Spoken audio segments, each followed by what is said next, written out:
What's up, guys? We are live.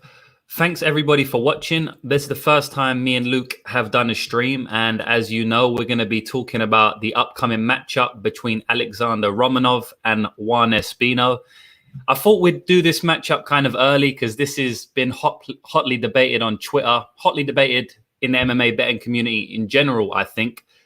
It's a hell of a matchup. I'm not sure who Luke's on. Luke doesn't know who I'm on. I don't know his opinion on the fight at all. This is the first time we're going to be talking about it. So you guys will, you'll learn a lot with us. So what we're going to do is we're going to go through each fighter's aspect, different aspects of the fight, and we'll break them down and give you our thoughts on each aspect. And obviously look at the fight from a betting perspective. I'll pull up the odds at the end, and we'll see if we can get any value. I think there's some prop odds been released today on most books or on a couple of books, Bet Online, 5 Dimes. So we might be able to snipe some value on that. But yeah, I'll get straight into it.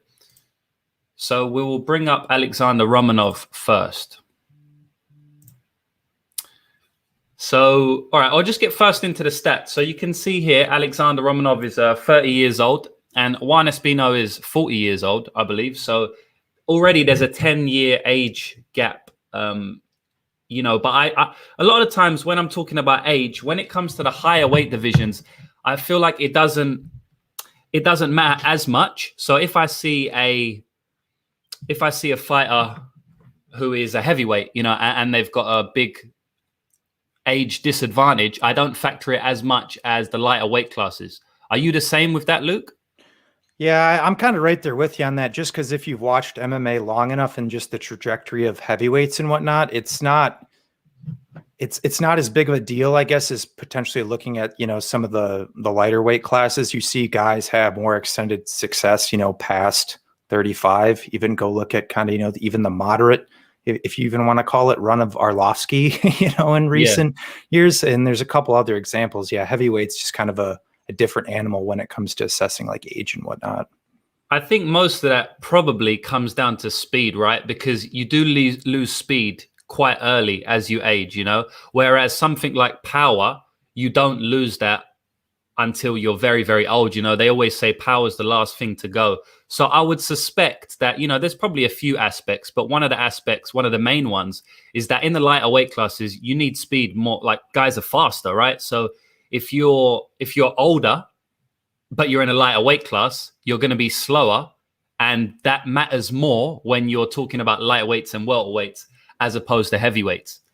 But these guys are, they're not very fast. And to be honest, they don't really use that. I will give Romanov some credit because he does whip some kicks in, and we will talk about that. But these guys are grapplers, right? But just going back to the stats, yeah. So 10-year age gap between these fighters. Romanov is 10 years younger. Romanov is 6'2" with a 75-inch reach advantage. And I think it's pretty similar for Juan Espino. If I bring it up here, yeah. I mean, Juan Espino is an inch taller, so he's 6'3", but he does have a 5-inch reach advantage, which is pretty significant. But, they're both huge guys. You can see here, Espino's last weigh-in was 255 pounds. And I believe Romanov tipped the scales, actually, at 260 pounds in his last fight against De Lima in the UFC. So just touching on the level of competition, I don't know if you've got anything to say here on their level of competition, because, they was fighting in the regional scene for a while. Obviously, Espino's been in the UFC for a bit longer. Do you have a big take on these guys' level of competitions at all? I think it'd be fair to say that it's pretty poor for both guys. But I guess if I was to give, an edge in terms of a strength of competition, I would probably still say Espino. I thought he's fought some more, at least battle-tested guys. We'll get into the, stylistics and everything later on. De Lima, obviously, has attributes that are good. I had a bet on De Lima in that fight. that was not, pretty hindsight. But I guess if you're looking at the overall trajectory of both guys, I would classify it as not pretty, but with a slight lean to Espino fighting the tougher guys. Yeah, I agree. I feel like on the regional scene, possibly give the advantage to Romanov. But yeah, it's basically the same on the regional scene. They was both fighting, pretty poor guys. The fight that got Romanov into the UFC, fought a 6-1 dude, before that 6-3. So nothing special there. Obviously, Juan Espino's got a couple more UFC fights. So yeah, I definitely give him a little bit of the edge there, but I don't think it's going to come into play too much in this fight. And because, we'll talk about why. So I'll go on the striking, right? So this is kind of a hard, we were just talking a little bit before we come on the stream, and we were saying that it's pretty hard to kind of dissect these guys in terms of the striking because they're out and out grapplers at the end of the day. Espino is an out and out grappler. He's been wrestling all his life before MMA even, of course, before the UFC. I think I read something on Juan Espino's Wikipedia. I had to translate it from Spanish to English because I don't think he has an English Wikipedia. But, apparently he's been wrestling all his life. He's won lots of medals, not in the Olympics, I believe, but just in different wrestling tournaments around the world. He's got golds, he's got silvers. He even wrestled in a Senegalese wrestling competition, and it had a little paragraph saying like he was the only white dude there, and they had a nickname for him like Great White or something like that. This dude's been wrestling all around the world for a long time, and you can tell in his fighting style, he's an absolute beast wrestler, and he's got pretty good jiu-jitsu as well, I will say.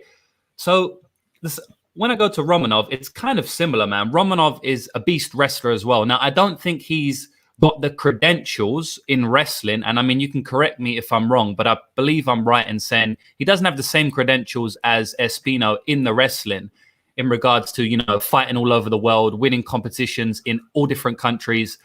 I believe he's kind of done most of his wrestling in Russia, which isn't a bad place to learn wrestling. It's probably the wrestling hotbed of the world, especially at the moment, especially MMA wrestling.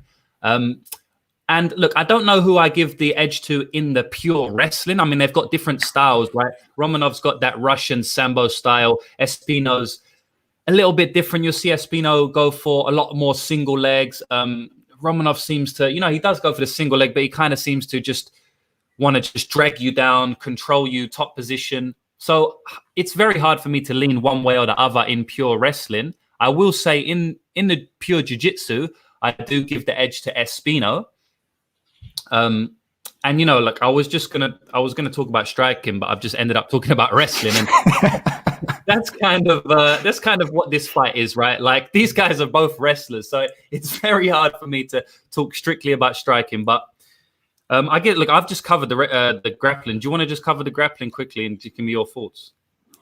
Yeah, it's interesting because, traditionally when you're handicapping fights, there's obviously like 10,000 things that go into it. We just kind of touched on, the strength of competition being a little spotty. So I guess right off the top, that's kind of, just red flag, difficult to cap the fight number one because you don't have really much to compare either guy to in and of each other to then sit there and say, this is not exactly how the fight's going to play out, but I have a good degree of confidence that this is how the fight's going to play out because I can go back and I can watch this fight against a similarly styled guy, what happened here, and then you can, extrapolate, make your assumptions. There really isn't that for, many of the guys. I know you talked about, Romanov, Russian, Sambo, obviously fought over in Russia. Traditionally, you would say, okay, well, the guy that's fighting over in Russia, fighting a lot of good, solid Sambo wrestler-based guys.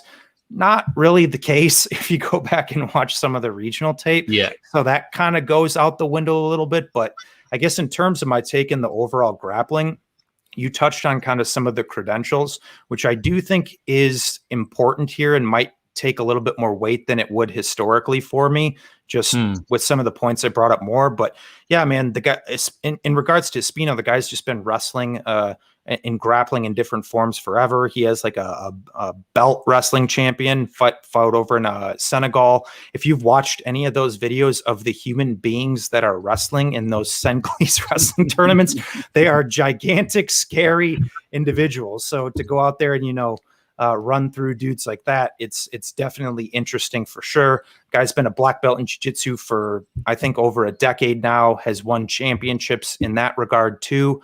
So the credentials definitely heavily favor Espino. And not only that, I think from a technical acumen, he's just better. The things I've seen in terms of the single legs, the double legs, there has been a little sloppiness there. I will say that in full transparency in regards to Espino. There's been a little bull nature with it, but from that perspective, and then looking at Romanov, I haven't seen a ton of technical acumen in what he's doing to take guys down. Like he has, I think he did like suplex Roque Martinez, which was impressive, optically pretty big dude to, toss ass over tea kettle like that. But in general, in a fight where, the stats are pretty much irrelevant, you have a very small sample size, a limited number. So there's no statistical significance that you can really draw from that. That's kind of out the window. There's no real comparison to be made from any past opponent to the current matchup. So that's largely out the window. So it's a very interesting fight to handicap in that regard, which is why I'm taking, I guess, the quote unquote credential route a little heavier. And not only that, we talk about the wrestling, but the subs that Romanov is hitting guys with, he's he's forearm choking guys. I know people will say that, Peizao de Lima, he's a black belt, but I'm just going to call a spade right now.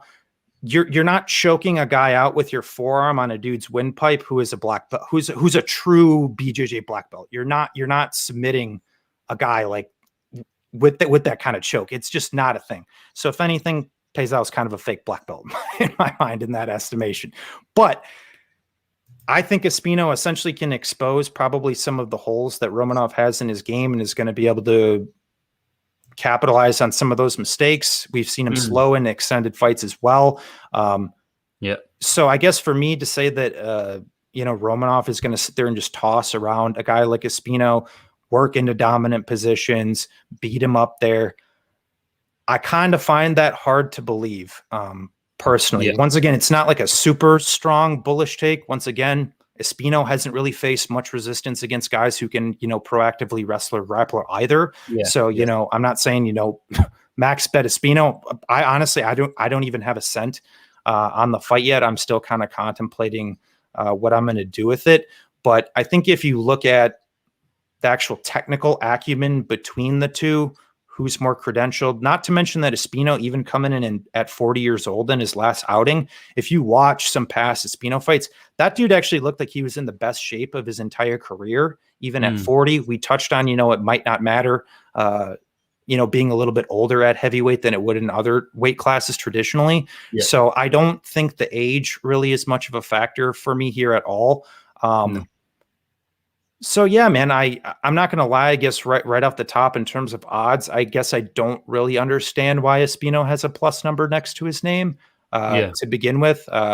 That's just my take. Like I said, it's a difficult fight to cap. It's a difficult fight to, I guess, invest your money in and feel great about it personally. But I would say, based on what I've seen in the research I've done, there's more to suggest that I think Espino can provide exponentially more resistance than past Romanov opponents. He's also a guy who has significant finishing upside, which many Romanov opponents haven't had, at least in terms of the grappling. And the credentials, experience, veteranship also all go to Espino. So that's kind of my take on it. Yeah. I agree with a lot of what you say, man. Definitely. One thing I will say, you mentioned the odds. You don't understand why Espino's got a plus number next to his name. I believe Espino opened as the minus 115 favorite. If I check best fight odds, and I will bring it up now as I'm speaking, I believe he opened as a favorite and the line flipped, right? And it's continued to flip because I woke up this morning and I saw Espino had moved to like a plus 120 mean odds as opposed to like plus 110 he was yesterday. So some money's still coming in on Romanov here. And I think that's probably just because he's a bit of a bigger name in the MMA community, right? Like he came in with a bang when he took on Roque Martinez, this huge guy. His nickname is King Kong. His nickname probably goes a long way when you're like painting that image of a huge, massive Russian dude who comes in and just, as you said, suplexes Roque Martinez in his debut, forearm chokes De Lima, who's kind of known in the UFC in his second fight. If whether you want to say that you shouldn't be getting forearm choked or you should, it still looks good, right? Optically, I mean, someone puts a forearm and then you go unconscious. It's pretty crazy. So I guess there is quite a bit of hype around Romanov. So I would expect that's the reason the money's coming in on him. Because as you said, and which I agree with, a lot of the, stylistics, I kind of favor Espino very slightly. So I'd probably have the line flipped right now. I'd probably have Romanov as like a plus 120. To be honest, I don't think there's too much difference in it, because I think both guys can probably have their way with each other if they get top control, which, in a fight with two huge guys running into each other, it's liable that one of them's going to end up on bottom, right? So I think if that does happen, they could have trouble getting up. So I would say, just with the odds, I think that's probably the reason why. But I also will say, just in regards to, let's touch on the striking, because we haven't really spoke about the striking, right? And a lot of times when you get grapplers, two good grapplers, it ends up being a kickboxing match, right? We've seen that throughout the history of MMA, right? When you get two good grapplers, they end up fighting each other. And that's kind of what I was looking for when I was watching tape on this, right? The first thing in my mind I wanted to look for was, first of all, can I get any footage of either guy being on bottom? Because obviously that's what you would assume. The guy's going to go for takedowns. But after that, because I didn't assume I would be able to find much of that, because they're just huge guys who don't really get taken down. They do the takedowns, It's kind of like trying to find footage of Khabib on bottom. You won't really get it, right? I did end up finding one minute of one fight in all the fights I watched where Romanov actually got taken down by a guy called Sultan Murtazaliev. I think it was his fight which went the longest. It went into the third round. And this guy was like, he had to be about 30 or 40 pounds lighter than Romanov. I mean, Romanov completely towered over him. I believe it was 2 fights before he came to the UFC. And, he dominated that fight, Romanov. He completely dominated the fight. He took Murtazaliev down many times. He almost finished him a couple of times. Then he went into the third round. But he did get taken down in that fight. And Murtazaliev, even though he was 30 pounds lighter, was able to get top control for about 30 to 60 seconds, right? So it shows me that it's not impossible to take Romanov down. And the dude's 30 to 40 pounds lighter than Romanov. Espino is Romanov's size, right?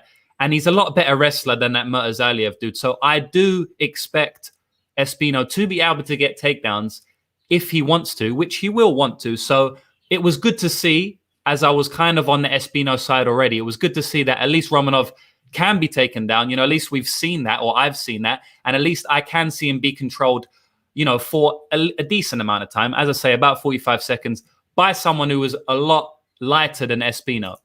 But just in regards to the striking, right? We could get a striking affair for 15 minutes here. Like it definitely could be that. I don't really know who I give the edge on the striking, because we just haven't seen it much. If you watch their tape, it's just them spamming takedown after takedown after takedown. And even when they're on the feet, most of the time, the dudes are, the opponents are so scared of the takedown that you can't even really take much from the striking there. You can obviously, look at the technique of their striking, but in regards to a back and forth striking fight, their striking defense stuff, you can't take much because the opponent's just so scared of the takedown. One thing that comes to mind is when Espino fought Maurice Green, right? Maurice Green was scared as fuck of the takedown. I believe Espino went for like a little knee tap just to scare him, or he was feinting to go for takedowns. He came over the top, hit him with a huge looping overhand right, and then he dropped him, right? And then he almost stopped him. And I think it was a rear naked choke or something. He ended up stopping him shortly after, right? So it is kind of hard to get a grasp on each guy striking. But what I can say with some sort of confidence is I'm pretty sure Romanov has the volume advantage. Like, Romanov's a bit of a lunatic, right? Espino's more of a technical fighter. He's more calm. He's more patient. He seems like a more clever fighter. Romanov seems a little bit like King Kong. He kind of seems a little bit crazy, right? Like, he'll come out swinging bombs. I've seen Romanov throw flying knees. I've seen Romanov throw like jumping kicks, kind of like sometimes Derek Lewis does. Derek Lewis, yeah. Yeah. I've seen Romanov do some crazy shit, whereas I've never seen Espino do that, right? I've seen Espino, play with the boxing, but he's a lot more calculated from what I've seen. So I give Romanov the volume edge, and I guess maybe the unpredictability edge. He's definitely liable to catch Espino with, like, I could even see him throwing a spinning back kick or something. As I've seen him throw flying knees, crazy stuff like that. So you can never count Romanov out, in that regard, because he is very unpredictable. I think that with the boxing, Espino looks like he has the power advantage. He does have a 5-inch reach advantage as well, which, if they are going to strike for 15 minutes, is obviously a good thing. So yeah, I guess the striking is, it's hard for me to differentiate them. But what I will say is, I guess Espino probably has the better boxing and power, and Romanov has the better volume, and he's more versatile. Romanov will throw a lot of kicks. He'll throw leg kicks. He'll throw body kicks. He'll throw flying knees, switch kicks, as I've said. Espino won't do that. I haven't really seen Espino utilize kicks almost at all in his game. But as I say, there's not much footage of them on the feet, so it's hard to say that. Have you seen anything different when you're looking at these guys striking? As I say, there's not much out there, but you may have seen something different. Yeah, not really. I think you kind of just hit the nail on the head there for me too. I guess I would probably have to say, from like an aggression standpoint, I would probably also lean Romanov there too, and just kind of more the willingness to go forward. That's not to say in the limited times at space we haven't seen Espino go forward and show those tendencies too. So I think that needs to be said, but there's definitely some conjecture on it where I'd probably lean Romanov. But I do want to hit on, like, I guess one other quick potential angle of the fight. You kind of touched on that, both guys grapplers by nature, the potential that it cancels each other out. We get a 15-minute striking affair in these type of fights as well. I mean, I don't want to necessarily say that the wrestling's just out the window and we get a 15-minute striking affair in that scenario, but we've seen in heavyweight fights before, especially when guys are largely early finishers and those don't materialize, they just turn into a complete slop fest after 10 minutes, whether that's striking or grappling. Yeah. And I do think there is a potential for that in this fight as well, 100%. So if that's the case and nobody finishes, because we have seen Espino slow, and I'm sorry, not Espino, Romanov slow in some of the extended rounds, a little less footage out there to suggest what the cardio in, a grinding extended fight where maybe Espino faces some of that adversity. We just don't know. Haven't really seen it. But I do think that's a very live, scenario in this fight where, if Espino struggles to get takedowns, can't advance into dominant positions, can't get him out of there, it just turns sloppy. And in that case, toss your hands up in the air and hope for the best, whichever side you're on. Because I can't tell you if that's the scenario, what happens, who comes out on the right side of that. But yeah, I just wanted to bring that up. That I do think if you are to bet this fight, whichever side you are on, be prepared that is a potential scenario that is in play here. Yeah, I agree. I mean, one of the notes I wrote down when I was looking at the fight was a possible bet on over 1.5. That's what I wrote down. So I definitely agree that it could go, it could go long. It even could go to decision. And as you said, it's very hard to get a gauge on who's going to win a decision if it goes there. Because, we're giving Romanov the aggression and volume output, advantage, but we're giving Espino, or I am, I guess, maybe the technical advantage, and probably he will be able to get the fight to the ground a little bit more so he could rack up control time. I've said Romanov's been controlled a little bit before, so, it's possible he could win rounds like that. But in regards to cardio, it's so hard to, it looks like Espino has better cardio, but at the end of the day, I don't think I've seen Espino go more than 2 rounds. He went to decision once, right, against Ben Sassoli, but that was a 2-round fight. So it's hard. And the thing is, he just completely had his way in that fight, right? Resistance. Exactly. No resistance is a big takeaway too. That's a huge thing. So Romanov, he has looked more tired in the fights I've seen him go longer. Like when he went into the 3rd round against Sultan Murtazailiev, he looked a bit tired, right? But he still finished in the 3rd round, and he came up against some resistance in that fight. Whereas if you go to Espino, there was basically no resistance in that Sassoli fight. So, you can't just look at it and say, okay, Romanov, he gets tired more than Espino, because I feel like the fights we have seen him get tired in, he's either come to, some more resistance than Espino, or gone a little bit crazy at the beginning of the round, throwing the flying knees, throwing the switch kicks, which would make you more tired. And at the end of the day, he's still finishing the fight in the 3rd round. So it looks like on paper that Espino is the cardio edge. And I'm going to say that just because I guess I have to from what I've seen. But I will say that it could look completely different if Espino is going for takedowns and he can't get old Romanov down. Espino could just completely gas out because we've never seen that before. Whereas, as I said, I have seen Romanov face a guy that at least is consistently getting to his feet, even though he's getting battered. He's still getting to his feet. So it's as you said, at the start of our chat, it's such a hard fight to cap. And that's why I opened up at virtually a pick'em, and I believe it's going to probably stay around this range. I've got the odds up now, and I'll bring them up because it's a little bit interesting that you can get Espino for plus 125 now. And I feel like money might keep coming in for him. So I don't know if you guys can see.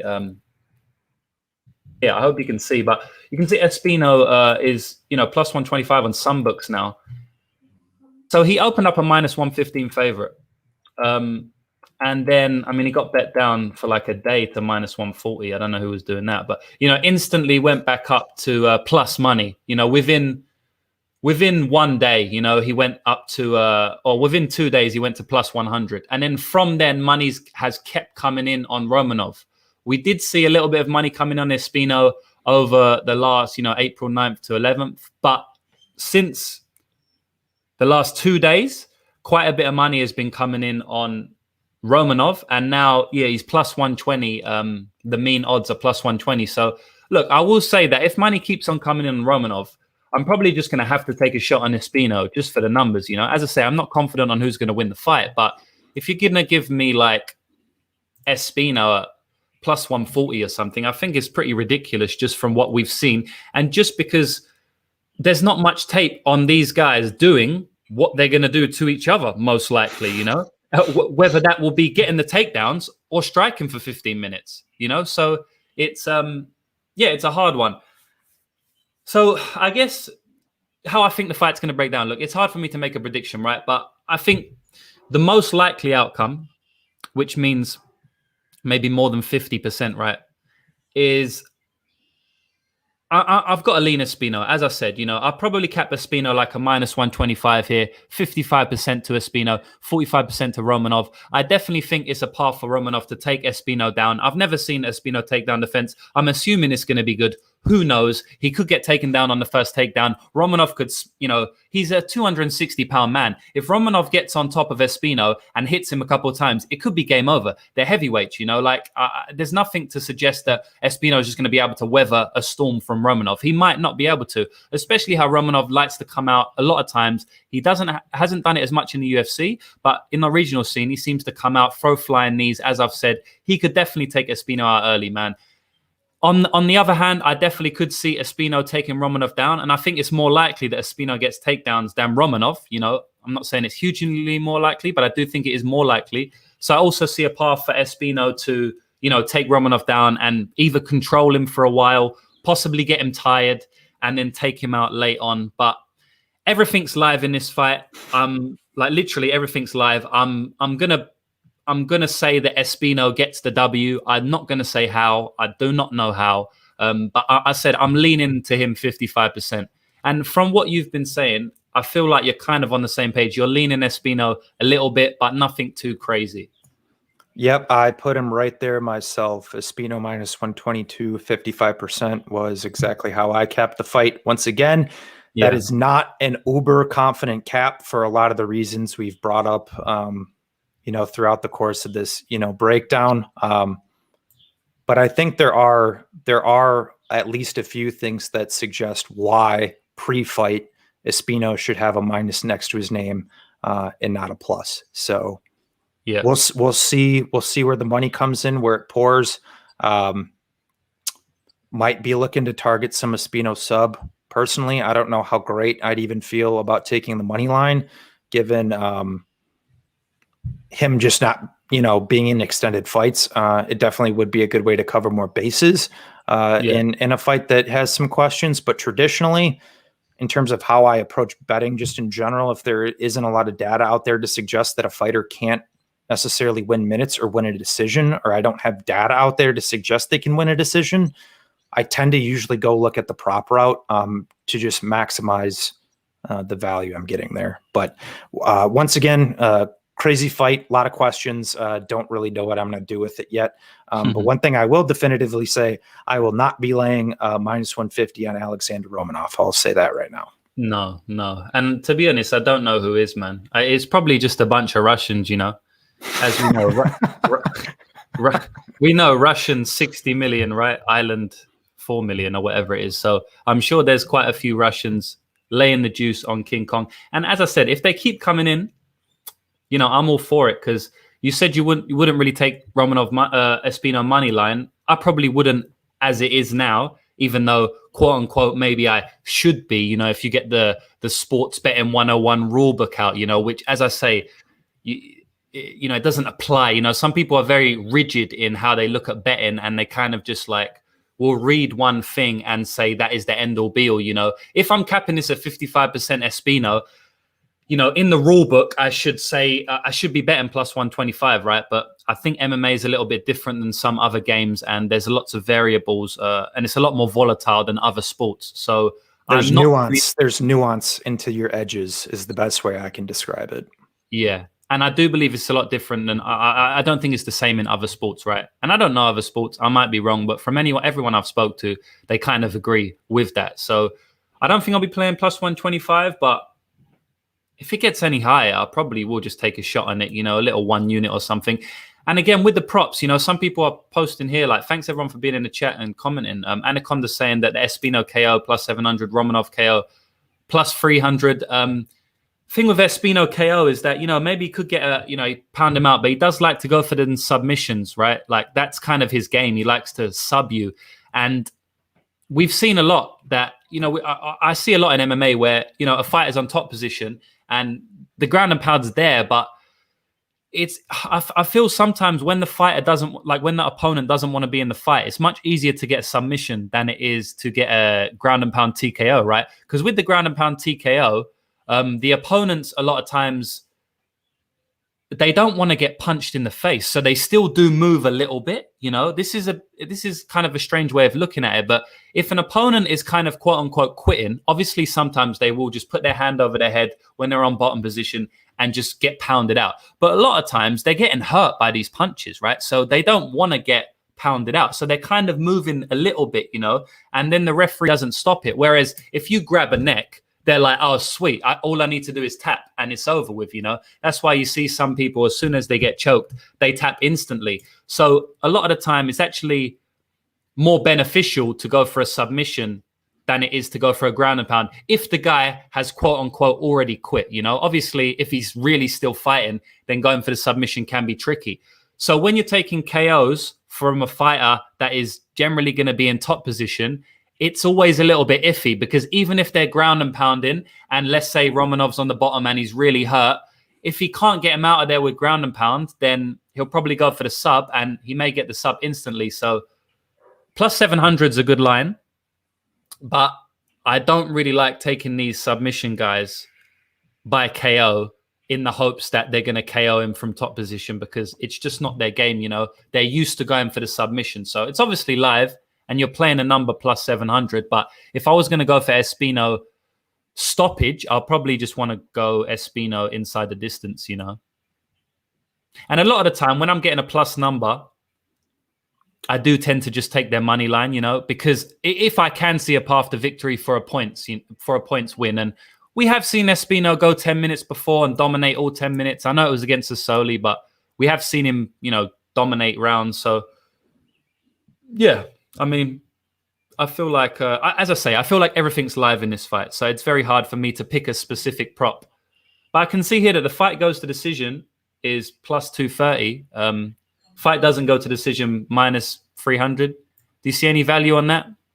On any of them?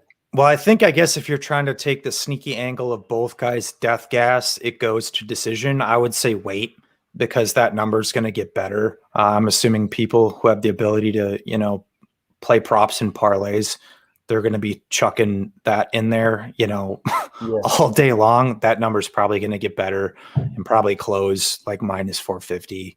I would assume, just based on running through both guys' rap sheets, people wiki cap it, assume it ends inside the distance. Yeah. It very well could. Don't get me wrong. I'm also predicting that it probably does.